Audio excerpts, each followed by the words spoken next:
Hello, my friend. Welcome back to my channel. My name is Novella, and today it's Sunday, which means Coffee Klatch. Coffee Klatch is a Flemish word that means that I invite you over for a cookie and a coffee, and we talk about the past week. It has been a very eventful week because, I'm staging the house for a photo shoot tomorrow. The owner of my house has decided to sell. Although I came here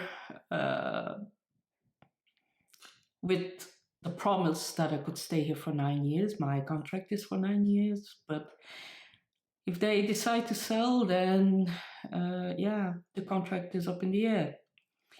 It all depends on who buys the house. If it's a young couple that wants to stay here, or that wants to live in, then I have, after the sale, 4 months to find something else, or it is an investor who wants to rent it out, and then my contract stays valid. It is annoying because I invested time and money in this house. I cleaned up the garden and made it presentable again. There was so much stuff and dirt in it. It was amazing, and it was a dump site. And then I painted the whole floor, and then I just bought a whole lot of paint to paint the doors because they're so dirty, and the second floor of the house. And now I don't even know if I'm staying here, and not knowing makes it very hard. And also the fact that you have to let people in your house, and you can hear the comments, and people can be very rude when it comes to commenting on somebody's house and interior. It can be very confronting. So I didn't read much, but what I did read was actually quite good, and that was The Wonder by Emma Donoghue. I didn't realize that there was a movie coming out now in the cinema about this book. It's amazing. It's about Lib Wright. Lib Wright is a nurse, and she was asked to come to a small town in Ireland, I believe, and she has to observe, together with a nun, a young girl, a 9-year-old girl who hasn't eaten since her brother died, and that was 4 months ago. And she still looks amazing. And more and more you get into the story, you feel that it's more about religion and sacrifice than you could ever imagine, and how far people are willing to go to live a lie in a way.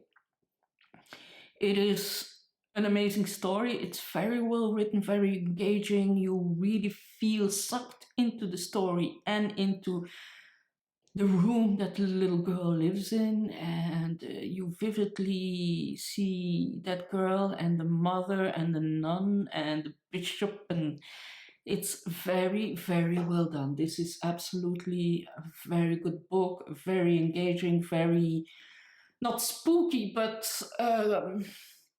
not even creepy, but still this an undercurrent that is so mesmerizing. It is really, really good. Another book that I have been reading is Dubliners by James Joyce, together with Sandy from Miss Reads a Lot, and it's absolute crap. So I won't get into that one. We have nothing to say about that besides the fact that the stories are very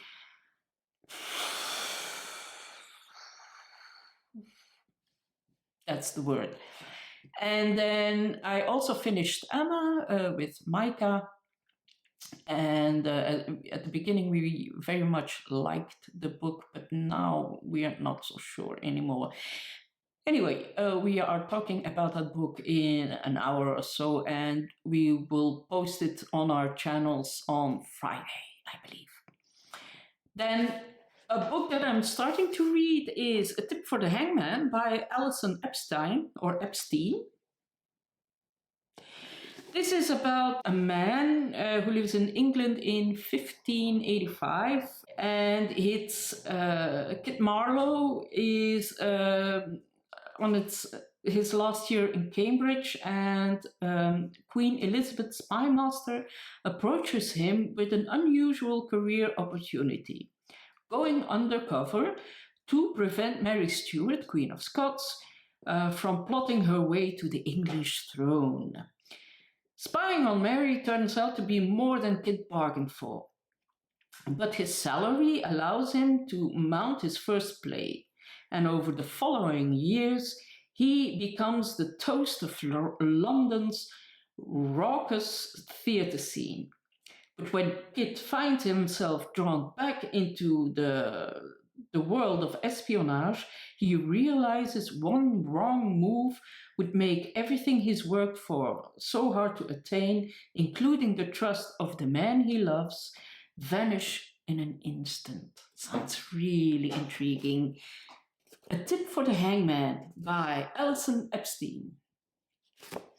And then I found an amazing book for 50 cents. It is Klaus Mann, The Vulcano. This is, of course, the Dutch version.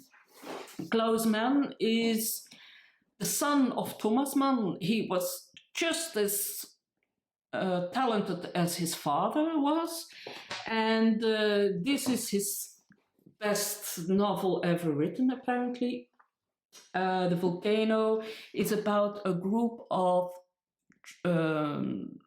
artists that have fled from Germany to Paris and try to establish a new life there, but they all feel sort of lost. And if you really read closely, it's more his story and that of his sister, who was an actress, that he describes. So apparently it's very, very good, and I'm really looking forward to reading it. This is his photograph, if you can see it. So Klaus Mann, The Vulcano. And that's about it. So yeah, I have not more bookish stuff to say. Besides that, my house is clean for now, and it always was, but they have to take care of a lot of stuff. There were a lot of boxes that I had to tick off, and yeah, I feel, yeah. So as from tomorrow, my house will go online, and then I have to endure visitors in my house that I don't know and that will walk around in my bedroom and in my living room. I really don't like those things, but yeah. There's nothing I can do about it, and I can only hope that it's an investor who will buy it. And otherwise, yeah, I can move next door, but I prefer not to move if I can, because it's still a costly thing. So yeah, how's your week been? Did you have something great to read? Did you have a good time? And what are your plans for next week? I'm really looking forward to it. Talk to you later, and I see you on Wednesday. Bye-bye.